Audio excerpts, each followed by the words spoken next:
Kasar Africa और Asia और मुसलमान, ये तीन ऐसी कम्युनिटीज़ हैं जो सबसे कम पढ़ी लिखी हैं। इसी वजह से पूरे वेब पर, पूरे इंटरनेट पे सबसे ज़्यादा प्रोपोगंडा इनके खिलाफ है, और यही बात इस आर्टिफिशियल इंटेलिजेंस के सॉफ्टवेयर ने सीख ली है। दोस्तों, मैं आपका दोस्त अली आदिल खान और आप देख रहे हैं टाइम्स ऑफ पीडिया चैनल। नस्ल इंसानी की फलाह व बहबूद के लिए रब ने एक हुक्म दिया था, वो था पढ़ो।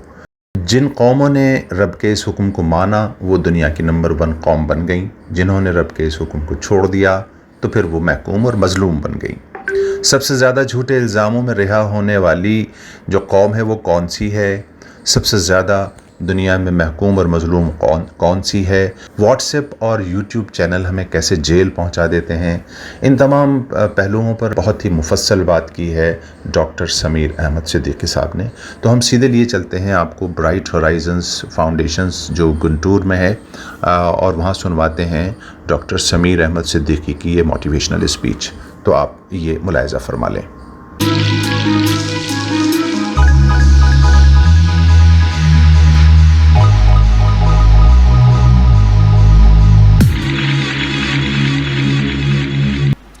जिस कौम की पहली आयत इकरा थी, वो कौम पॉपुलेशन के टेबल में इलिटरेसी के बॉटम में है। जिस कौम की पहली आयत इकरा थी, सोचिए अल्लाह पाक चाहता तो वो अपने बारे में बता सकता, अपने रसूल के बारे में बता सकता, लेकिन उसने चुनी जो बात वो इकरा थी, पढ़ो। और आज आप किसी भी ग्राफ को देख लीजिए, ग्रेजुएशन, पोस्ट ग्रेजुएशन, पीएचडी, सब में हम बॉटम में हैं। लेकिन एक ग्राफ में हम सबसे ऊपर है, पढ़ाई को बीच में छोड़ने वाले ड्रॉप आउट रेट्स, हम उसमें सबसे ऊपर है। एक कोट है जिसको आपको सुनना चाहिए, एक प्रोवर्ब है कि जिसने स्कूल का दरवाज़ा खोला उसने जेल का दरवाज़ा हमेशा के लिए बंद कर दिया। जिसने स्कूल का दरवाज़ा, आप यकीन नहीं मानेंगे, हम पर एक झूठा इल्ज़ाम है कि जेल में सबसे ज़्यादा परसेंट ये मुसलमान कौम का है। असल में है हमारा परसेंट, लेकिन ये बात झूठी है। क्यों? किसी ने पूरी बात नहीं बताई।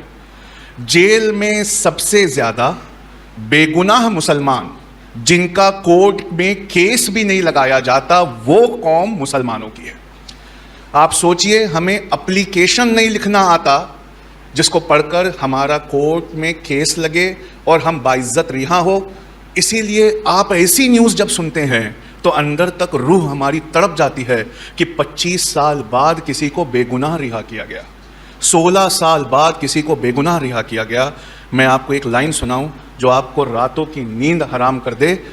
सबसे ज़्यादा बिना सबूत के झूठे इल्ज़ामों से रिहा होने वाली कौम भी मुसलमान है। क्यों? किसी भी कौम को उसके हक दिया जाए, इसके लिए ज़रूरी है कि उस कौम को कम से कम ये पता हो कि उसके हक क्या है। सबसे कम प्रतिशत पानी आने का, पाइप्ड वाटर, नल आने का, सबसे कम प्रतिशत अच्छे क्लिनिक्स होने का, वो हमारे मोहल्लों में है।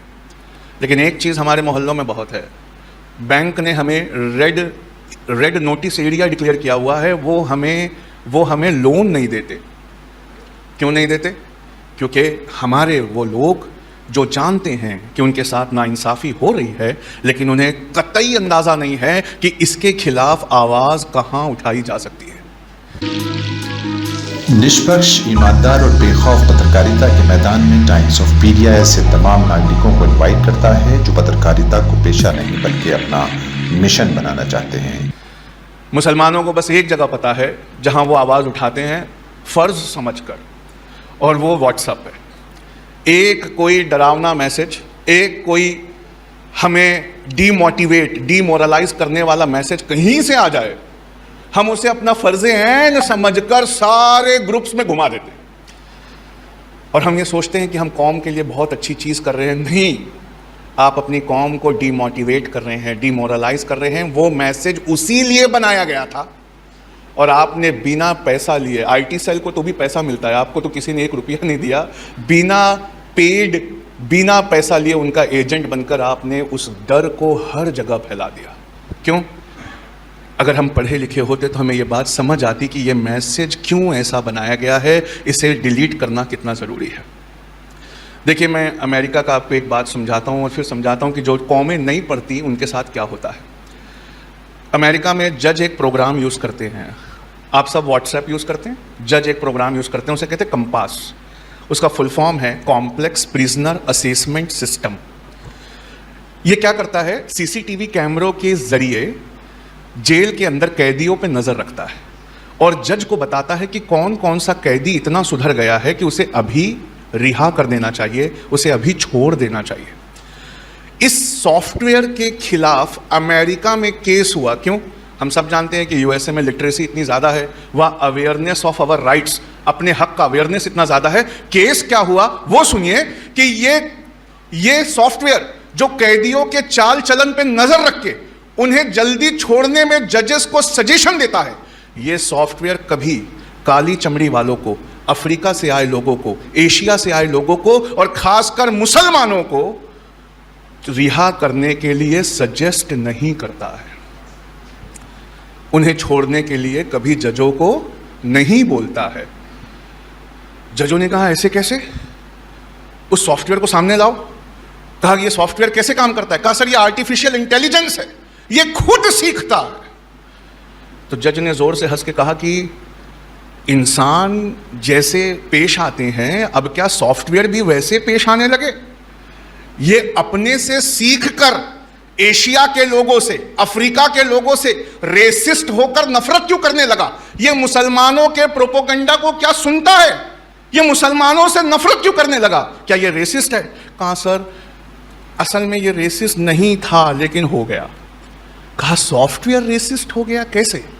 कहा सर आर्टिफिशियल इंटेलिजेंस का मतलब है ऐसा सॉफ्टवेयर जिसे ये कहा जाए कि इंटरनेट से सीख कर अपना प्रोग्राम एग्जीक्यूट करो।